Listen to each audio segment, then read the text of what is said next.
Assalamualaikum warahmatullahi wabarakatuh. Hai teman-teman semua, perkenalkan nama saya Renita Eka Putri dengan NIM 2022 Baiklah, di sini saya akan menjelaskan tentang website promosi kesehatan stunting yang dimana dosen pengampu saya Nurse Abdul Rashid SKEP MKEP SPKEP.com. Baiklah, sebelum saya menjelaskan bagaimana sih caranya kita melakukan website promosi kesehatan stunting, nah di sini saya akan menjelaskan terlebih dahulu apa itu yang dimaksud stunting dan apa itu kasus stunting.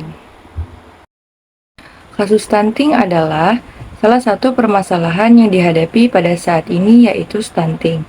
Menurut WHO mengestimasikan jumlah keseluruhan kasus penyakit yang terjadi pada suatu waktu tertentu di suatu wilayah atau prevalensi stunting di seluruh dunia sebesar 22% atau sebanyak 149,2 juta jiwa pada tahun 2020. Di Indonesia, berdasarkan data ASEAN Development Bank pada tahun 2022, presentasi prevalence of stunting among children under 5 years of age di Indonesia sebesar 31,8%. Jumlah tersebut menyebabkan Indonesia berada pada urutan ke-10 di wilayah Asia Tenggara. Selanjutnya, pada tahun 2020, berdasarkan data dari Kementerian Kesehatan, angka stunting di Indonesia berhasil turun menjadi 21,6%. Baiklah, itu adalah pengertian dari kasus stunting. Nah, selanjutnya di sini ada inovasi. Inovasi ini terdiri dari input, output, dan model. Nah, inputnya ini yaitu kurangnya adanya website yang lengkap untuk mempermudah pasien atau tenaga kesehatan untuk mendapatkan informasi karena pengukuran manual akan lebih rumit dilakukan dibandingkan adanya website akan lebih mempermudah penggunaan. Jadi, maksudnya itu kita akan lebih mudah menggunakan website yang telah disediakan daripada kita menggunakan pengukuran secara manual. Yang dimana dengan kita melakukan website itu akan lebih mempermudah kita mengetahui stunting pada anak. Selanjutnya itu ada output. Output itu terdiri dari 3, yaitu yang pertama, membantu meningkatkan melihat status gizi anak dari penggunaan. Yang kedua, mempermudah mendapatkan inovasi mengenai kesehatan seperti tinggi badan, berat badan, dan imunisasi. Yang ketiga, yaitu mempermudah penggunaan mencari informasi data klien. Yang ketiga itu ada model. Nah, model di sini kita menggunakan website. Baiklah, di sini saya akan menjelaskan bagaimana caranya menggunakan website promosi kesehatan stunting. Nah, setelah kita membuka websitenya, nanti kita akan diarahkan ke halaman utama seperti ini. Nah, nanti di atas saya ini ada bacaan NutriKids. Nah, di mana NutriKids ini adalah tema dari websitenya. Nah, nanti kita akan diberi ucapan selamat datang seperti yang ada di samping saya, yaitu selamat datang di Pusat Informasi dan Dukungan untuk Mengatasi Stunting Gizi Anak bersama NutriKids. Mari wujudkan pertumbuhan sehat dan masa depan cerah bagi generasi mendatang. Lalu kita langsung saja klik menu bagian daftar. Nah, ketika kita sudah mengklik menu daftar, kita langsung diarahkan ke daftar akun NutriKids.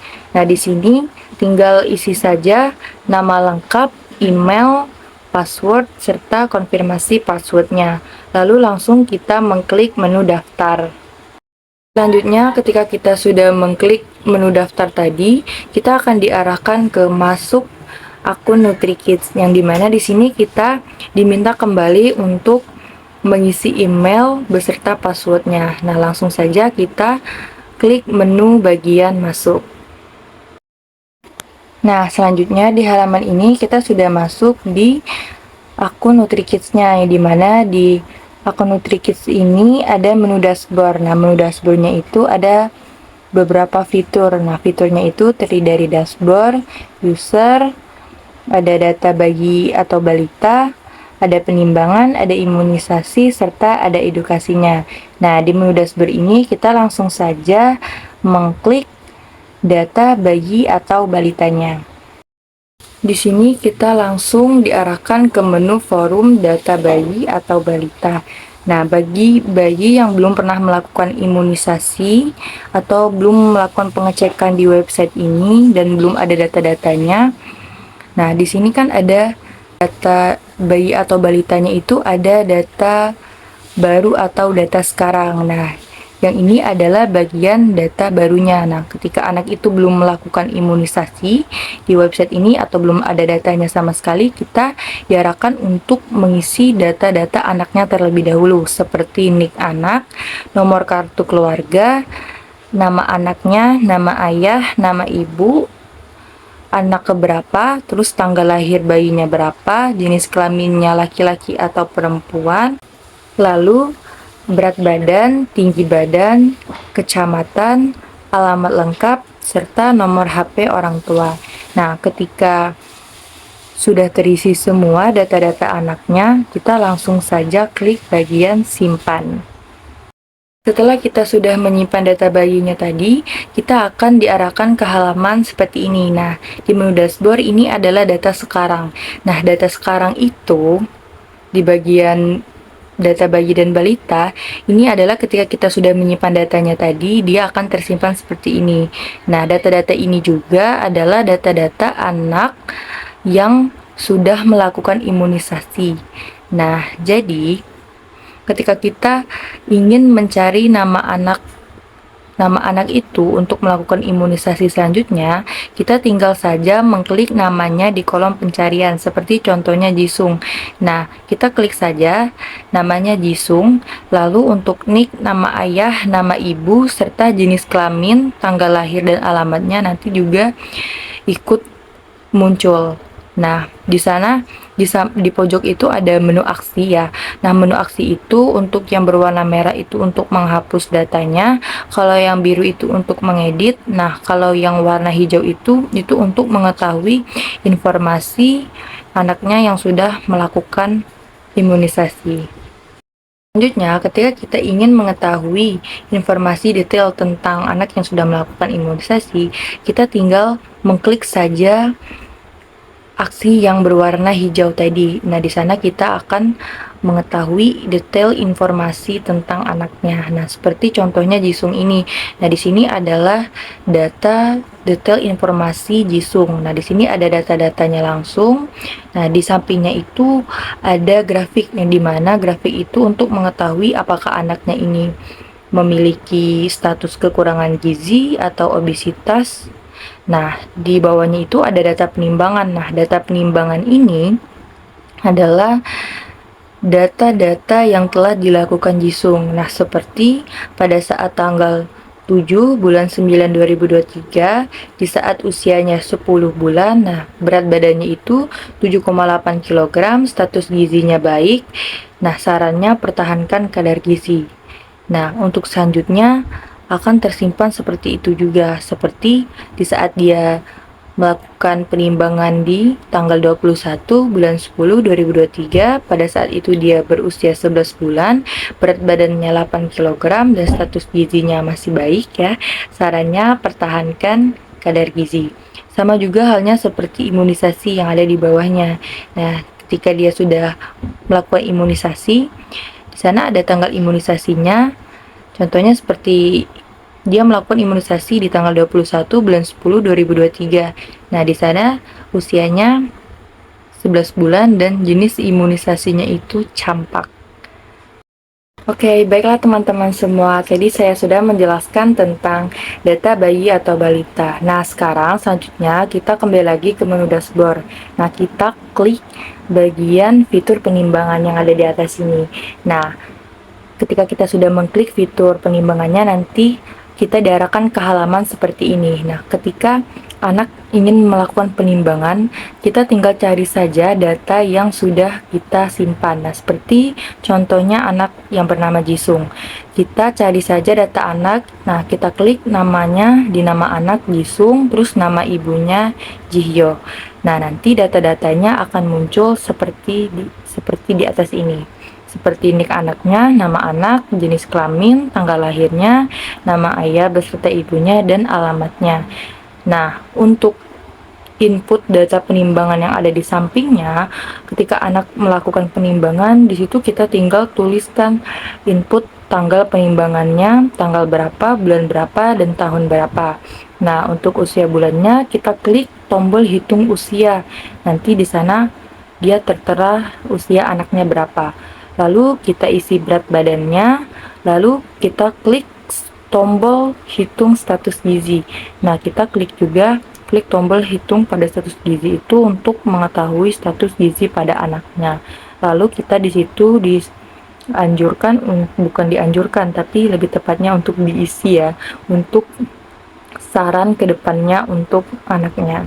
Lalu kita klik bagian simpan. Nah, setelah datanya sudah tersimpan, nanti dia akan tersimpan seperti data yang ada di bawah ini. Nah, data di bawah ini adalah data penimbangan per anak. Jadi, setiap Jisung sudah melakukan penimbangan, nanti data-datanya akan tersimpan seperti ini. Nah, Jisung pertama kali melakukan penimbangan itu di tanggal 14 bulan 6 2023. Nah, di saat itu usianya 7 bulan, berat badannya 7 kg, status gizinya gizi kurang, dan sarannya konsumsi makanan tinggi protein. Nah, untuk penimbangan terakhirnya ini, dia penimbangannya di tanggal 21 bulan 10 2023, dan di saat itu usianya sudah mencapai 11 bulan. Nah, berat badannya sudah cukup lumayan ya, sudah 8 kg, dan status gizinya sudah membaik. Nah, sarannya pertahankan kadar gizi. Nah, di halaman ini adalah halaman data penimbangan bayinya. Nah, ketika anak bayi sudah melakukan penimbangan, nanti data-datanya tersimpan seperti ini. Setiap anak yang melakukan penimbangan, ketika kita ingin mengetahui informasi data apa saja sih yang telah didapatkan anak selama pengecekannya, nah kita tinggal cari namanya di kolom pencarian, nanti dia akan muncul data-datanya tersebut. Sama saja seperti aksi yang ada di bagian pojok paling samping kiri saya, itu adalah ketika yang berwarna merah itu untuk menghapus datanya, kalau yang warna biru itu kita untuk mengedit data penimbangannya, kalau yang warna hijau itu kita untuk mencari informasi tentang data-data penimbangan bayinya.